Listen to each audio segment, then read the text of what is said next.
So this is the third time that we're trying to film this. I have made so many outlines for this video and thought of 100 different ways that we could film it, and had all these beautiful ideas, but we're just gonna get it done. We're gonna knock it out because it's very important to me to get this video out, and I really felt like God told me that this was the year that I was going to share my testimony and share my story and share His story, and really haven't had a platform to this year because of COVID. So what better platform than just to share it on social media for everyone to hear. So if you're new here, my name is Jess. I'm Cody. This is my husband Cody. We've been married for 13 years and we've been together for 15 years. 15 years, 8 months.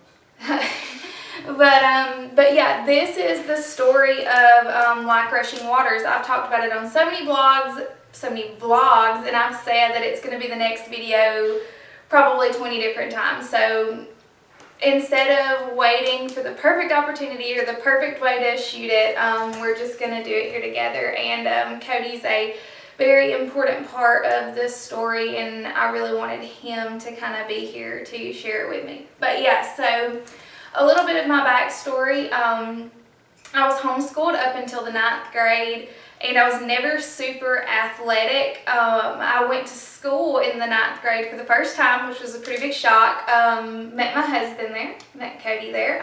We started dating then, and that was in 2005. And then in 2006, I started racing dirt bikes. Cody had a bike for several years, and I really got into it with him and started racing in 2006.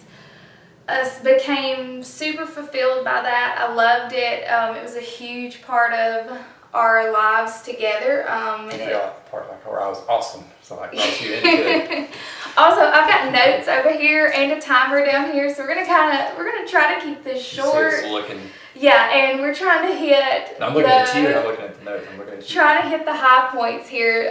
One of my awesome friends was like, make a timeline and get it out. So that's what we're going to try to do. But yeah, in 2007 was at my first woods race. Cody had reminded me in one of our other filming things that was my first race. And was already super intimidated because it was a huge class of, there was like 26 men in my class at that race, but we were racing in South Alabama, and I ended up flipping my motorcycle and getting my boot hung under my foot peg and tore the ACL in my right knee, and that was the first time that it was torn. A week later, went in for surgery. I had a graft of the patella tendon, so that's where they remove your patella tendon and turns it into your ACL somehow. Not sure about that, but as soon as I was released back on the bike, that was main priority. Really found my identity in racing, so got back on the bike as quick as I could. Do you use a cast through prom and graduation? Yeah, I was in a hip to ankle cast. No, I had surgery just a few days after prom.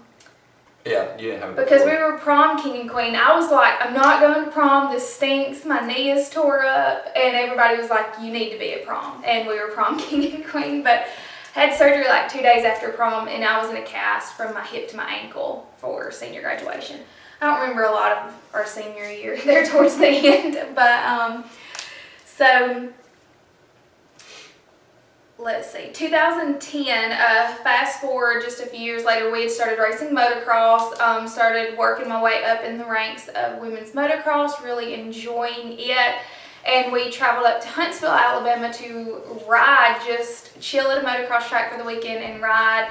Cody hadn't even finished unloading his bike, and I had already taken off, and second lap on the track, cased a jump, hyperextended my knee, and tore my ACL again.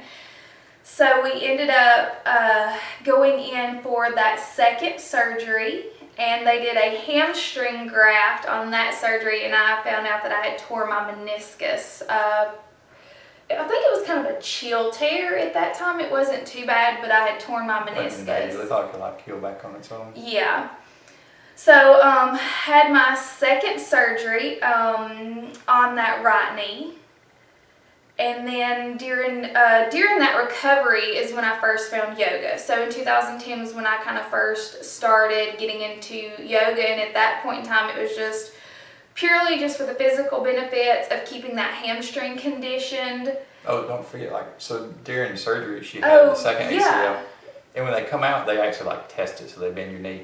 And so when they done it, it popped again. So they, like, literally brought her out. I never got to see her. Yeah, they brought me out of surgery. And put the third one in. Tested my ACL and tore my ACL in the hospital. So the second and third ACL was in the same 24 hours. Also, in case somebody's wondering, cadaver is from a deceased body, not an animal. Cody thought a cadaver was from an animal. That thought it was some kind of like special beaver or something. Don't know why. It's just what a cadaver my mind went to. So. But yeah, so second and third ACL was done in the same 24 hours. But during that recovery was when I started getting into yoga, and like I said, it was purely physical. I just knew I needed to keep my hamstring conditioned and keeping it loose, because that surgery was rough. That hamstring graft was not fun. Similar to the first surgery, as soon as I got released, I was back on the bike. Recovery was definitely slower that time, and I think it was just because I had the double replacement.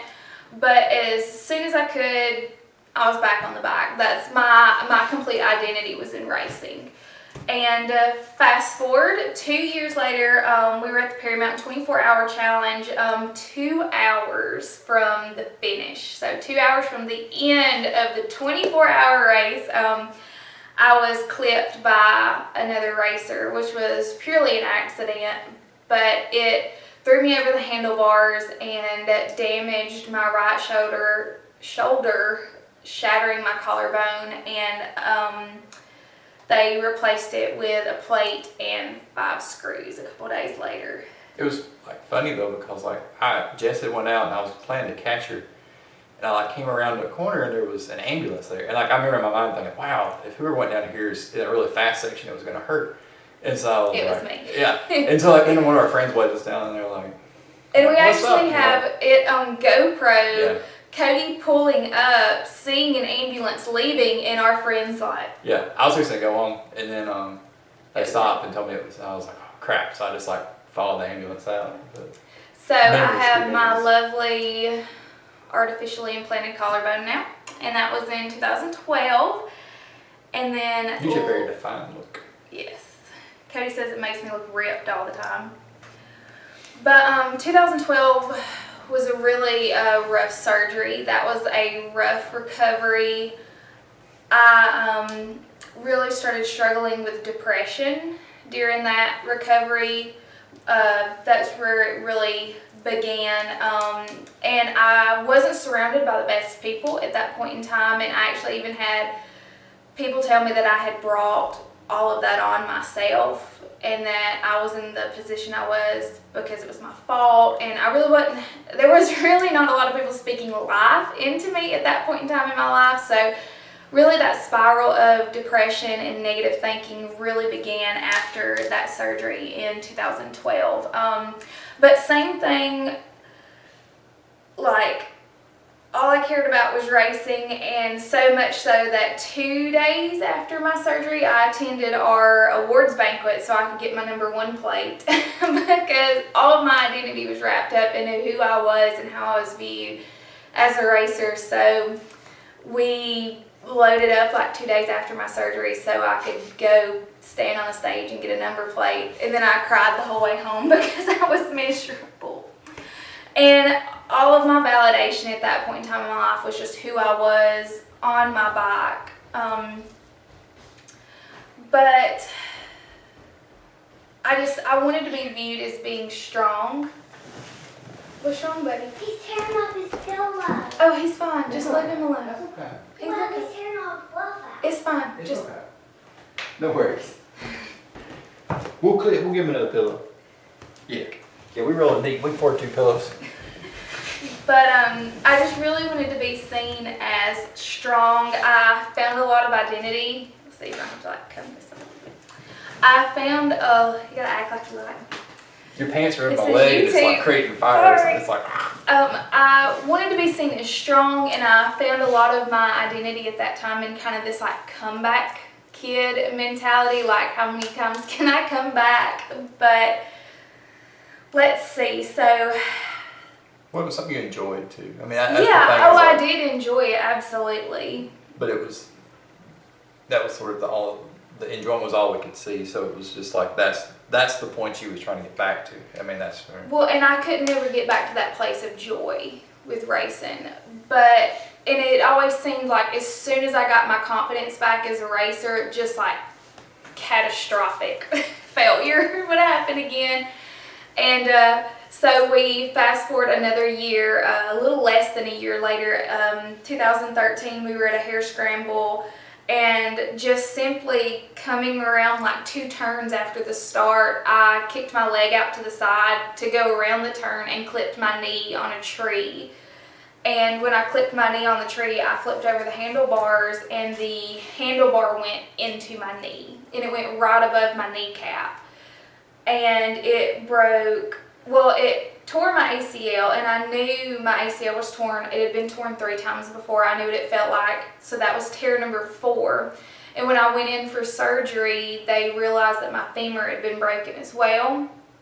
So they did some microfracturing to my femur, replaced my ACL. They tried to tack down the remaining meniscus, which we found out later did not take.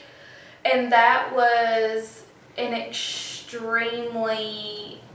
extensive surgery. That was Yeah, because you couldn't put any pressure on your foot. So let's see, he was on crutches from 13 weeks. Yeah, it was like from Halloween all the way through Christmas.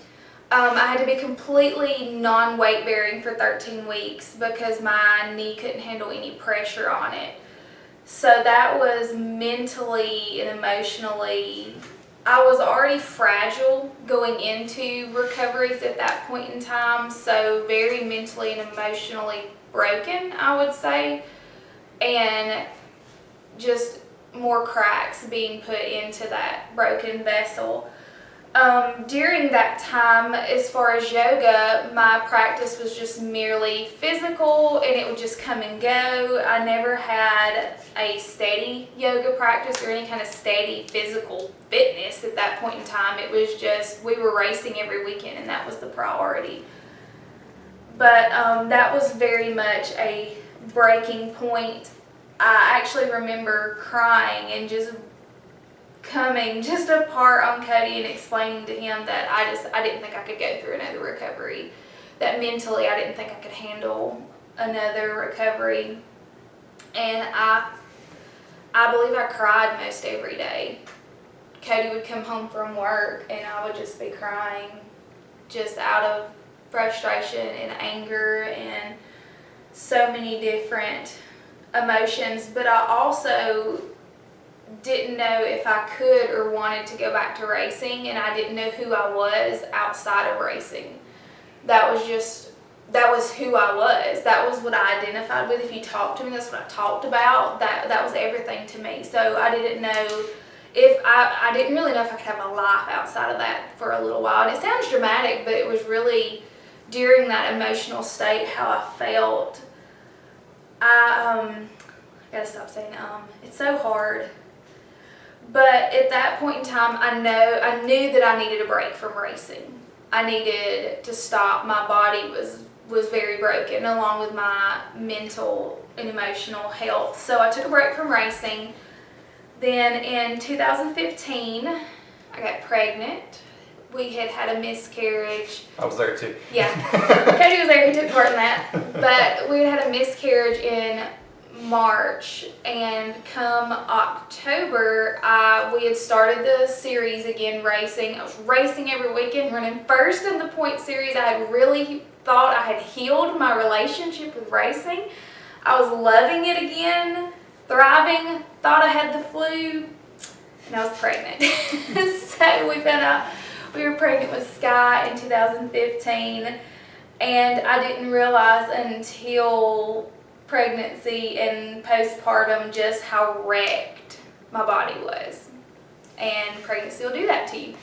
So after I had Sky, postpartum took me to another not so great emotional time, and then my body was just thrashed from all it had been through, and then from having a baby, and it just seemed like I blinked my eyes and I woke up one morning and I was 220 pounds. And I'm only 5'3", so 220 pounds in a 5'3" frame with 4 knee surgeries is not the most, well, and a shoulder surgery is not the most ideal lifestyle. So my mobility very much began to struggle at that time, and I was sick. I was weak, and was not in a good place. Katie's not going to comment on any of that weight stuff. Not a word. But, so I knew I needed to get healthy. I still love you though. Like, it was like. Yeah. Katie's got a shallow Hal syndrome. But yeah, he loved me through it all, and is still loving me through it all. But I knew I needed to get healthy. In my mind, that meant weight loss. So I became really focused on lose weight, restrict calories. I was breastfeeding Sky at the time. Everybody told me when you breastfeed a baby that you will lose weight. That's a lie. And that doesn't work for everyone because I gained weight.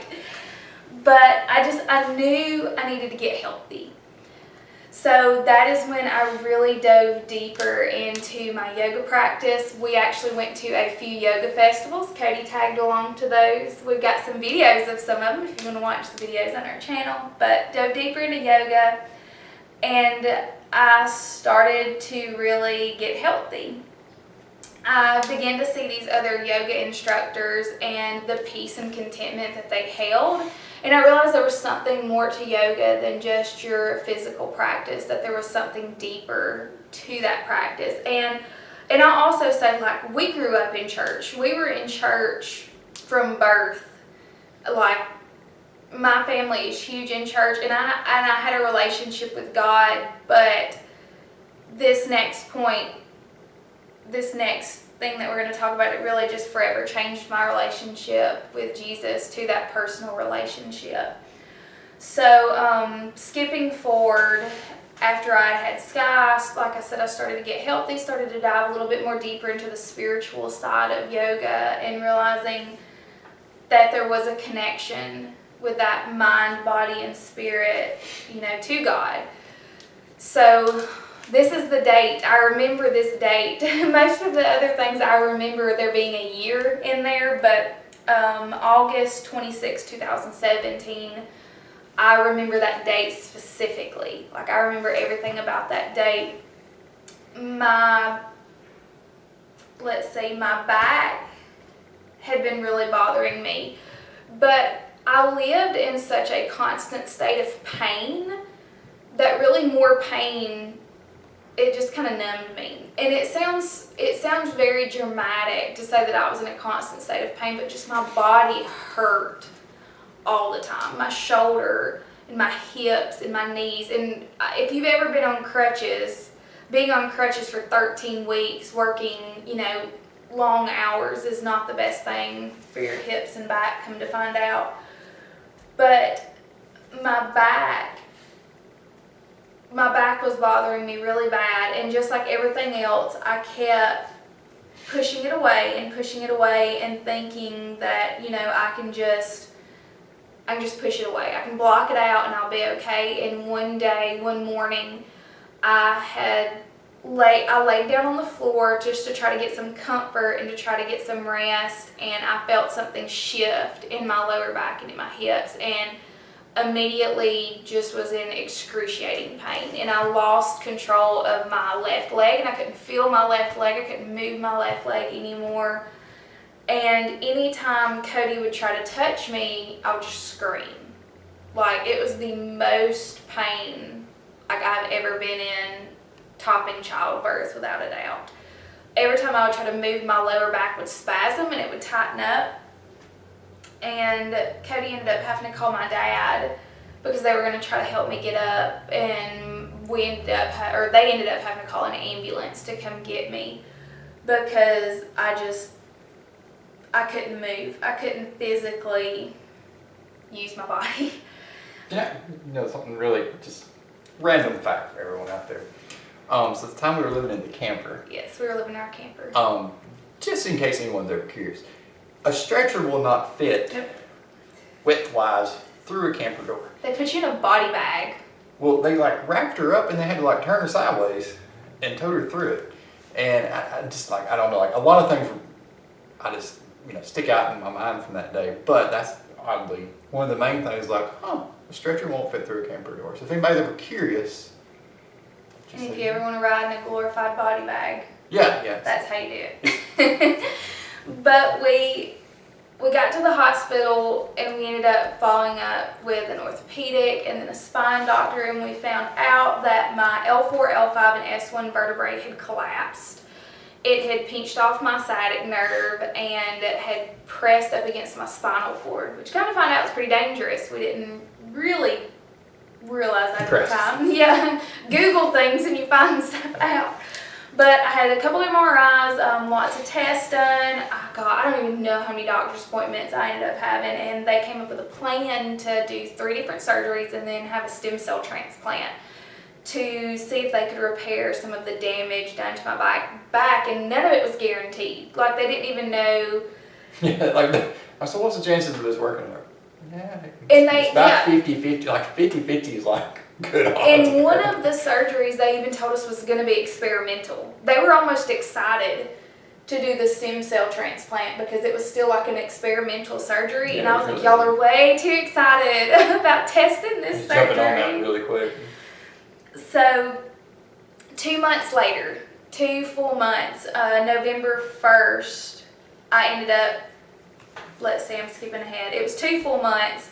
During that time, Sky was still a little baby, and was breastfeeding. And I remember just being in so much pain that Cody would actually have to pick her up and like lay her on my breast to nurse because I couldn't even hold her to nurse. It was crazy. It was just, It's weird times. it's a crazy experience. But during that time, those 2 months broke me. They just, in all seriousness, it broke me as a person. And it's really even hard for me to talk about just the point that I went to, because meeting with the doctors, they didn't have much hope for me physically. They told me gardening would be a great thing. They told me I would never run again. I would be lucky to walk like well. And I got a lot of bad news over those 2 months, and I really didn't have a group of friends. I really didn't have anybody to confide in and talk to, so I just went to the depths. Like, just went to the bad place, and it was really just a time that broke me. It broke me physically, mentally, and emotionally, and it was really hard. And I don't even like to think back too much about how I felt during that time, because it was just, I remember like looking for like hobbies that you could do, and like I remember like coming to the lesson, like you do knitting, you can kite. No. Cody would come home and he'd say, do we need to watch the movie about the one-armed surfer girl again? He's Yeah. like, do you need to watch that? Would that help? And then I would just cry because he thought watching Soul Surfer Thought that would help. would like help my mental state. Yeah, he would That's try to it. find hobbies like crocheting. He's like, you can do this, you can totally do this. Yeah, it was But- exciting. It was a very tough time, but November 1st, I went in for surgery. And then those few days after surgery was really rough. They went in and I had a spinal epidural injection, and then they pumped saline solution in between the vertebrae in my back to try to elevate my vertebrae, inflate them. So I had to stay like this for like 48 hours, and I couldn't move because it would shift something weird. It was strange. It was weird. I was like, I don't wow. remember a lot of that. I just remember being like this constantly, and they were like, if you sneeze, Yeah. like you're screwed. So I was like terrified to sneeze. And I remember like driving home like 50 miles an hour down the interstate, like dodge the holes. Dodging potholes and stuff. But I had a 6-week post-op checkup, and right before surgery, I started, like I said, I was just, I don't think there's a worse place to go than where I was mentally. And I came out of that surgery and not being able to nurse Sky and like hold my baby, like this baby that I wanted more than anything in the world, I couldn't hold her.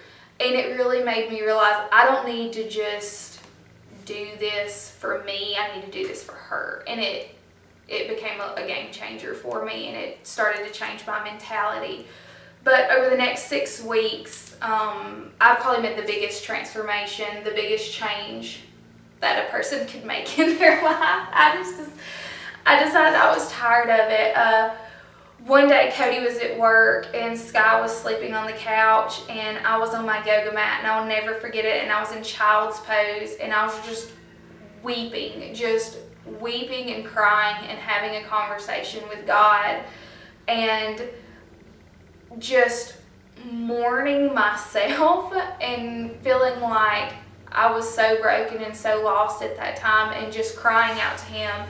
And I begged him to guide me and to help me. And I wasn't afraid of doing hard work. I wasn't afraid of putting in the work, but I begged him to meet me and to guide me, and that if he would show me what I needed to do, then I would become the opposite of everything I was at that point in my life. That I would just turn my life around and run in the other direction. And it took me days before I told Cody what happened, but as I was laying there, like, he spoke directly. It's okay. It's got to. He spoke directly into I don't know if it was directly into my spirit, but it was as plain as me carrying on this conversation with you. And I had cried out to him, give me a word, give me a sign, give me something to show me that you hear me and you see me here. And he gave me a word, and that word was stagnant. And I was a little disappointed at first, honestly, because I thought, what a weird word. Like, what a weird word, to be given. But I just sat with God. I sat with God right there on my yoga mat, and I heard him, and I heard that word. And like I said, days passed, and I was still kind of weirded out about it, because I had never really experienced God before. Even growing up in church my whole life, I had never really experienced God in that way. And I ended up, it was weird. I kept hearing the word stagnant all over the place. I would hear it on TV or hear it on the radio, and that's not a common word. So I finally was like, I need to figure out what this is. So I told Cody, and as I'm telling Cody, I'm praying, like, don't think I'm crazy. Like, don't think that, like, this spinal surgery has messed up my brain or something, and I'm hearing voices. Like, don't think I'm crazy. But I ended up sitting down and I Googled the word stagnant. And the definition of stagnant, I'm going to read it here, is lifeless, lethargic, still, motionless, dead, or dying. And when I read the definition of that, I just cried. I cried because I realized that the definition of stagnant was everything that I was. But it was also everything that I was told I was going to be, that motionless. And I felt like I was lifeless at that time, because I had no joy, I had no hope, and had no peace in my life. And when I read that, it just lit a fire inside of me. And I remembered, God reminded me of that conversation where I said I would be the opposite of whatever I was at that point in time. So when I looked up the opposite of stagnant, it said rushing waters. And we had actually watched an episode of River Monsters, because we love some river monsters, about this river in the Congo, and they were saying anything that's put into that river is immediately just swept away and engulfed by the water. And like they were saying anything from like a person to a car. Like it's just, they don't even know if there's a bottom to it, because they can't put anything down in it because the current is so strong. And it's because of the source that the current is so strong that it is an unstoppable like river. So I knew that once I had read that, like that's what I want to be. I want to live like rushing water. And I decided my life was going to be different from that day on. And it really was waking up the next day and changing everything about my life. From throwing out most of our food to just changing the way I dressed, the way I looked, everything. All the food was gone. I was like, we're going to Like do nothing, this. like I had Cheez-Its. God, I threw out for cheese. That's Oreos, like that's all gone. But I made that promise to God, and He kept up His end. He showed me what I needed to do, so I said, I'm going to do it. And But also, I didn't know about it. I just came home like yeah, Cody just came everything's home. gone. Like there's even pots and pans. I cut all my hair off. Cut our hair off. Threw out clothes. Threw out my clothes. Yeah, I threw out a bunch of clothes. Look, that's New a bedspread. I mean, like, whole different story. But yeah, Cody came home one day and pretty much had purged my life. and mine. And Cody's, it's true. But so we did it. I do, and I lost 85 pounds. I'm on the road to losing more, and I began to thrive. I really believe that I had a supernatural healing in my body because my body just began to thrive. And God continued to lay things before me, and He guided each and every step that I took as I moved in that direction of health. And that was a completely different transformation from focusing on losing weight to focusing on health, and everything else just fell into place. I dove into yoga teacher training, and I completely embraced yoga. I embraced everything about yoga like I had never done before, and I got in the flow. I was completely in the flow of it with that mind, body, spirit connection, and that just began to transform my life even more. But that doesn't end the story, because 2018, just a few years after all of the transformation, I was training for my second half marathon and slipped on 3 steps.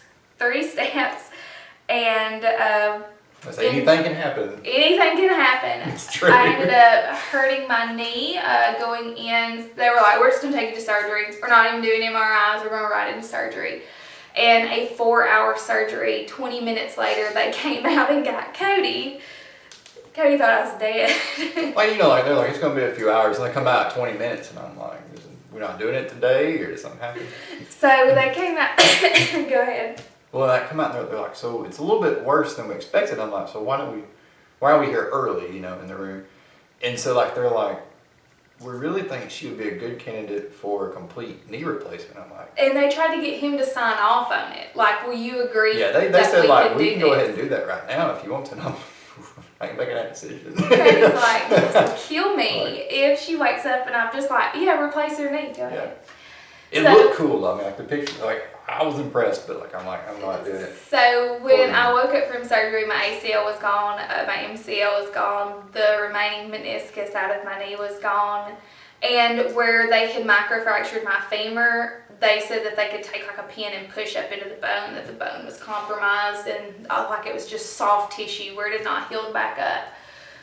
Whatever that means, big fancy words. But it was a completely different story from the first 4 ACLs, the shoulder and the back surgery, to this one, because I was just like, I remember telling Cody in recovery, I'm gonna be fine. Mm-hmm. Like it's not anything I can't overcome. I've done it 4 times. I'm gonna be fine. And But it's weird. I mean, like when you're 28, was 28. that 28? 28, 29. But you know what I mean? Like, and like 29, yeah. And like you're having to like heavily consider like, is a knee replacement my best option? Mhm.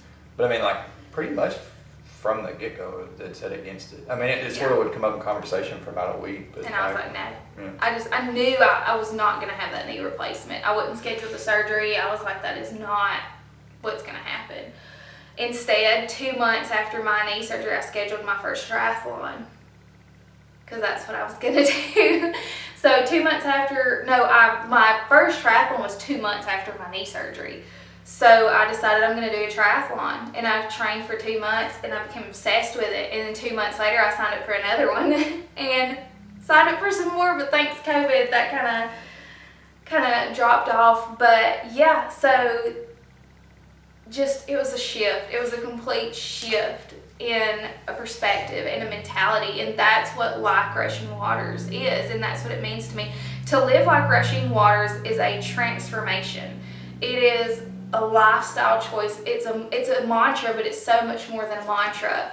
I want to live like Rushing Waters.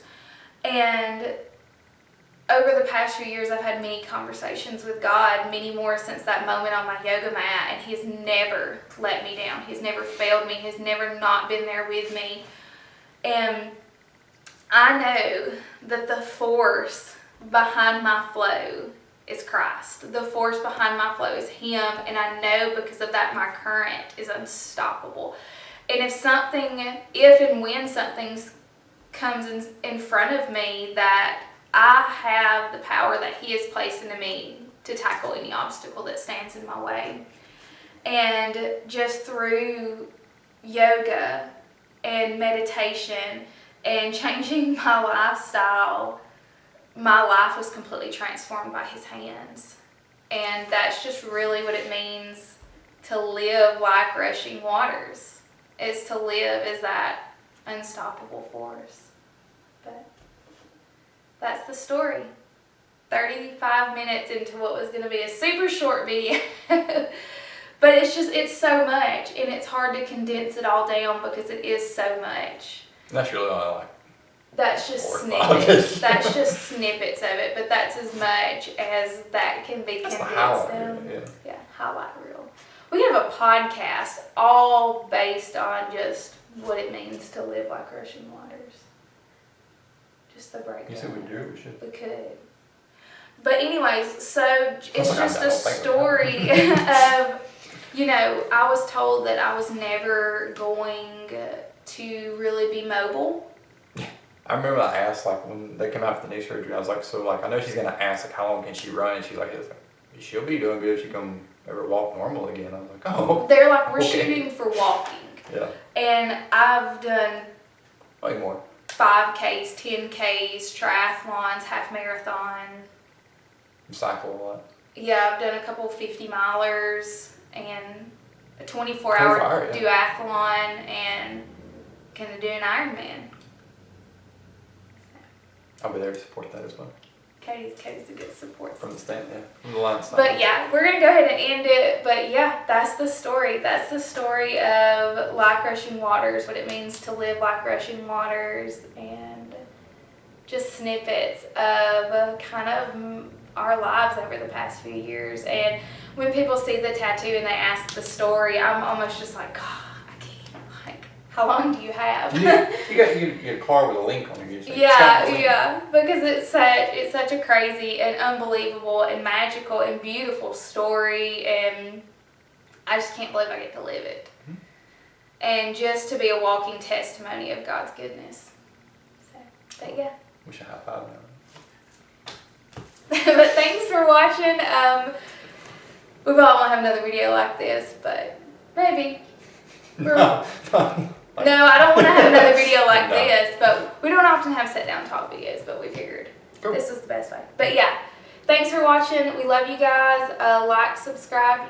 Feel free to share this video, and we will see you next time. See you there. I'm going to go find Sky.